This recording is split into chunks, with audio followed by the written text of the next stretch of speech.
hip-hop is that they even accept it in church nowadays, you know what I'm saying? My name is Poe One.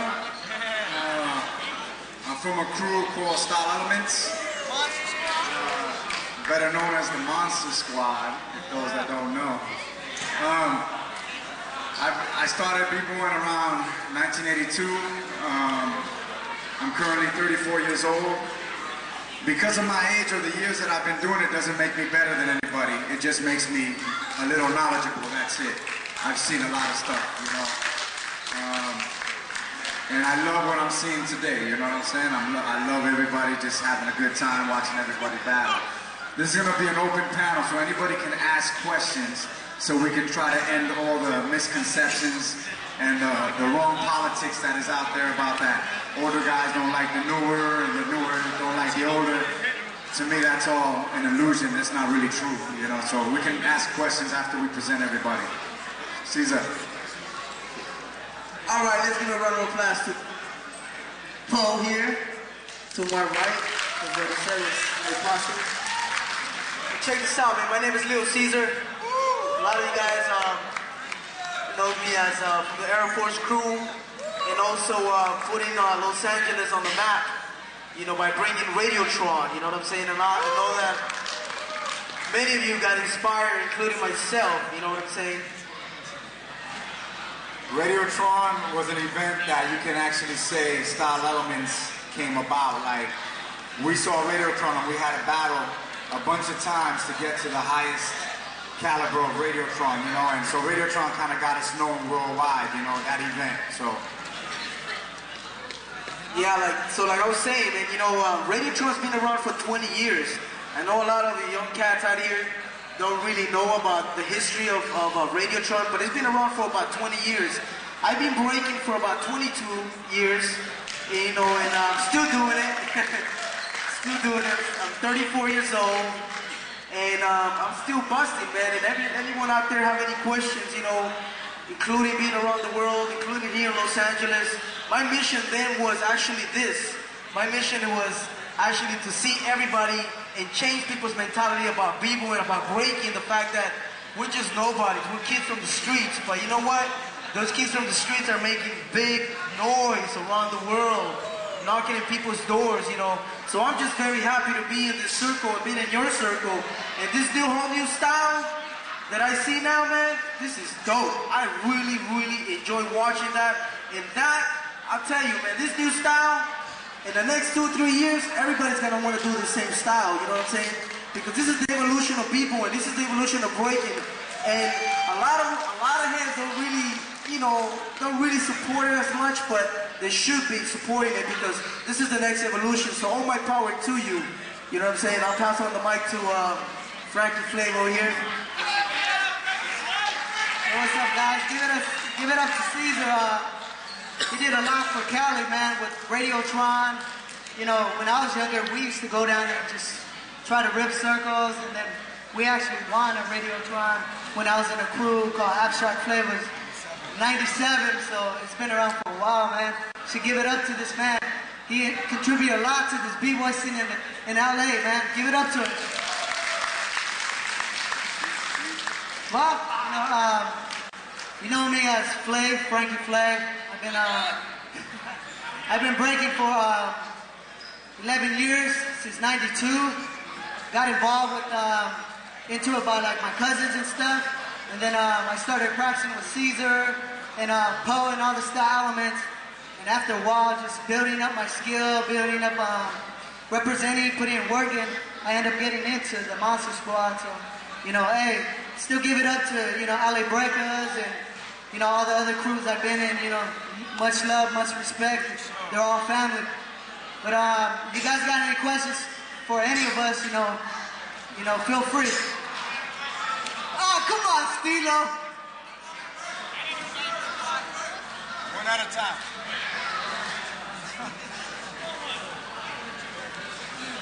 As a businessman myself, working in the industry of hip-hop, and how do you think the direction of hip-hop is going within movies like that movie called Got Served and Bring It On? It's kind of the same thing almost, maybe, maybe not.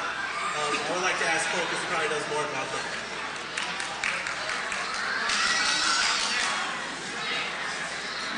you asked about the movie You Got Served.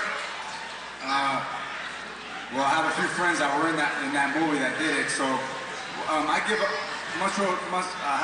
lot of respect to people that want to make a living out of it. You know, as long as they keep it real, as long as they keep it true to who they are, it's okay with what they want to do. You know, it's like for me, Who Got Served kind of used.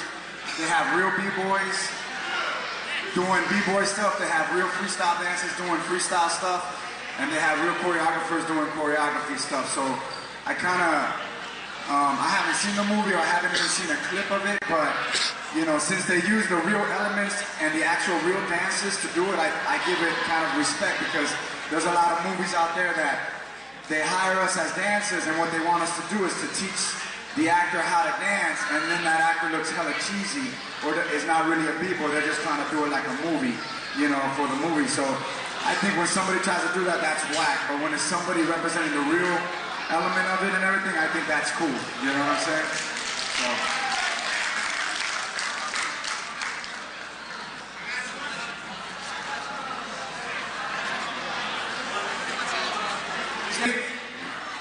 to me, everybody, you know, everybody here, we all come from the same tree, okay? It's the way I see it. We're all from the same tree with a bunch of different branches growing off of it. You know what I'm saying? We're like, there is some things that I see that, you know, he's asking me those that do tricks.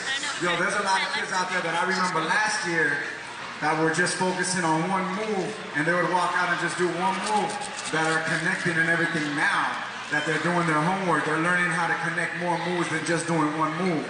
And that's very important, because the flow is very important. You know, how do you connect in and out of your moves? If you're landing your moves, if you're falling out of them, you know, stuff like that. If you're hitting the moves on beat, if you're hitting that clap of the music or the horn or something like that. So, you know, some people do dance, some people don't dance. You know what I mean? It's like it's all to the eye. You know what I'm saying? It's like you have to see what kind of rhythm they are listening to. Some kids that might just sit there and balance for a little while. That's fine, you know, if you can catch the beat with it. If you can catch the beat and come out of it flowing without falling, then that's fine. That's all valid. But if you fall, you know, it's kind of like, that wouldn't be valid even in the Olympics. Like when Olympics, they do their floor routine and they do flips, and if the guy falls, he's getting low points. And it's the same way with the judges here. When we watch what the kids are doing, if you don't hit your shit like you're supposed to, I can see if you hit your stuff and if you didn't hit your stuff. You know, I can see that. And if you messed up, then, yo, don't be mad at the judges if I gave you a low score. It's just you didn't hit your stuff, you know? That's what I'm saying.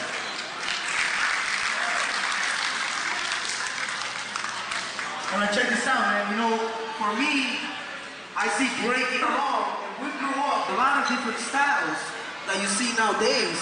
You know what I'm saying? That's how the West Coast came up.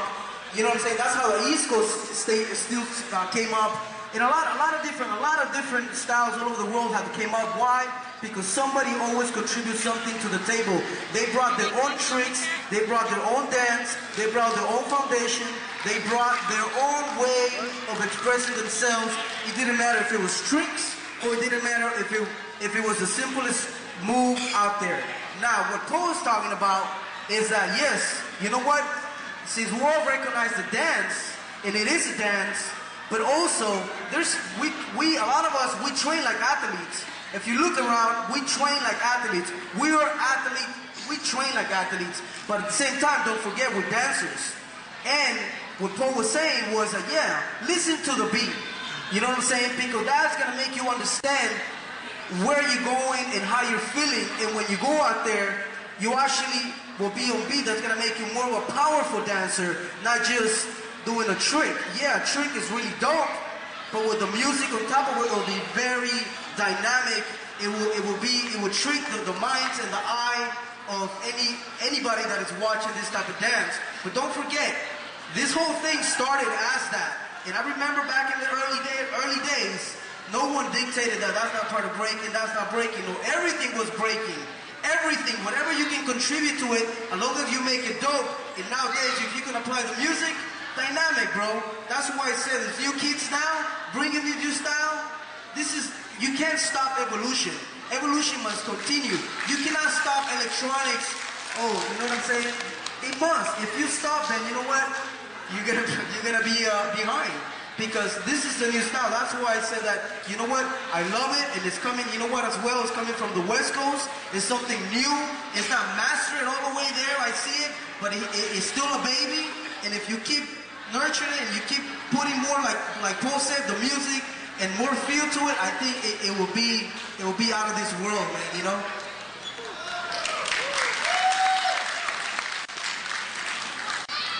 As for my perspective, growing up in the scene, when it all boils down, it's based on experience. That's what.